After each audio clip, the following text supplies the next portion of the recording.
Daniel Warner, ancien journaliste à IP, politologue américain, un bon Genevois, ancien directeur et professeur des hautes études internationales à Genève. Aujourd'hui, on est ici au Bastion pour parler de l'impeachment du président actuel des Américains, Donald Trump. Expliquez-nous en deux mots qu'est-ce que c'est qu'un impeachment. Donc, impeachment, il y a deux parties. D'abord, il y a des articles d'impeachment que la Chambre des représentants doit décider. Après, si la Chambre est d'accord, il passe ça au Sénat. Et c'est le Sénat du Congrès qui vote si le président doit être destitué. Ça veut dire impeachment, c'est une partie, destitution, c'est la deuxième partie. Maintenant que la Chambre des représentants a décidé impeachment, le jeu est au Sénat pour décider. Mais le Sénat, on est bien d'accord, le Sénat, c'est les républicains qui sont les plus hautement élus.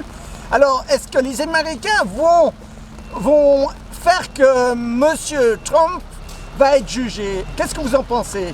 Donc, le Sénat, la majorité de loin est républicain et pour destituer le président, c'est le 2/3 du Sénat. Donc, il fallait que 20 sénateurs républicains votent pour destituer.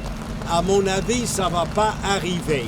Par contre, il y a des procès devant les tribunaux contre M. Trump qui peut continuer et ce qu'on attend, c'est de voir la votation du peuple le 20 novembre dans les élections pour le président 2020.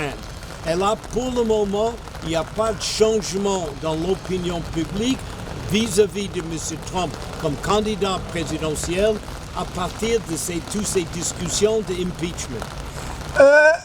Est-ce que vous pensez que les républicains sont affaiblis à quelques mois des élections présidentielles américaines? Les sondages disent non, mais ce qui est extraordinaire, dans les impeachments de M. Clinton il y a quelques années, il y avait des républicains qui ont voté contre le parti. Par contre, cette fois, tous les élus républicains restent derrière M. Trump. C'est vraiment une histoire très particulière et extrêmement politisée. Mais on sait très bien que M. Trump est affaibli avec cette affaire.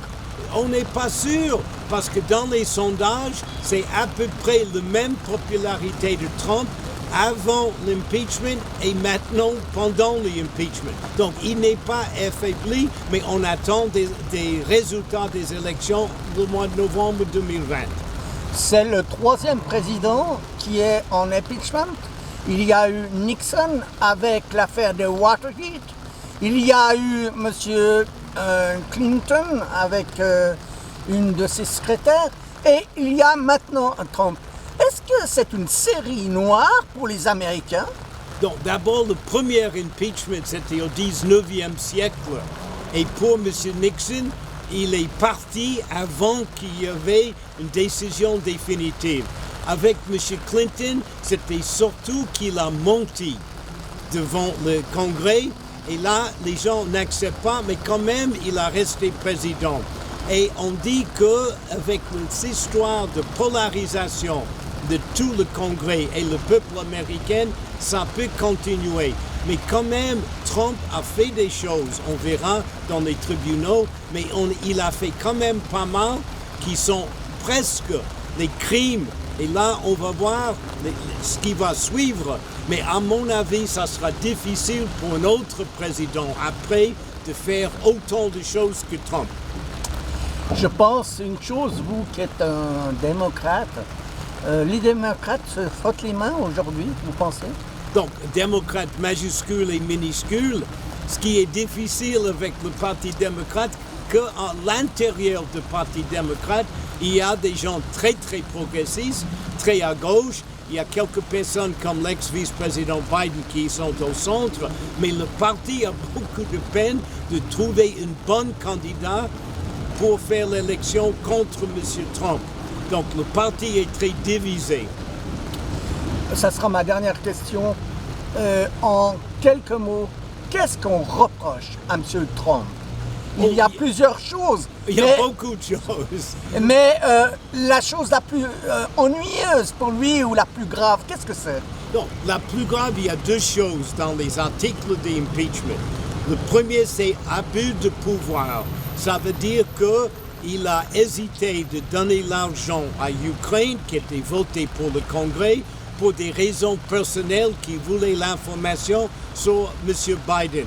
Mais le deuxième que je trouve plus important, c'est abus, c'est en fait, il a arrêté de donner les documents au Congrès. On dit ça, obstruction de Congrès. Il y avait des gens qui ont dit, on veut des témoignages de certains gens autour de Trump. Il a refusé de les laisser. Ils ont demandé les documents. Il a dit non, je ne vous donne pas les documents. Et ça s'appelle une obstruction de Congrès. Et pour moi, c'est extrêmement grave. En vous écoutant, je reviens, il est quand même affaibli. C'est un président qui est affaibli. Non, parce qu'il y a des gens, moi je suis démocrate, majuscule, minuscule, mais il y a quand même des gens, des républicains, ce qu'on a dit, le core base de M. Trump, ils sont toujours derrière lui. Il a 40-45% de la population, malgré tout ce qu'il fait. Il faut toujours rappeler qu'il a dit « je peux tuer quelqu'un » au centre de la ville de New York et les gens vont continuer de me supporter. Et c'est exactement ça pour le moment. Et ce qu'on reproche à M. Trump, c'est pas flagrant, c'est pas facile à comprendre. Comme avec M. Nixon, on savait qu'il a donné les ordres pour faire un cambriolage dans le parti opposant. Avec Trump, c'est plus compliqué et pour le moment, le peuple, les gens qui sont derrière lui restent fidèles à lui. Alors, wait and see. Wait and see, on verra.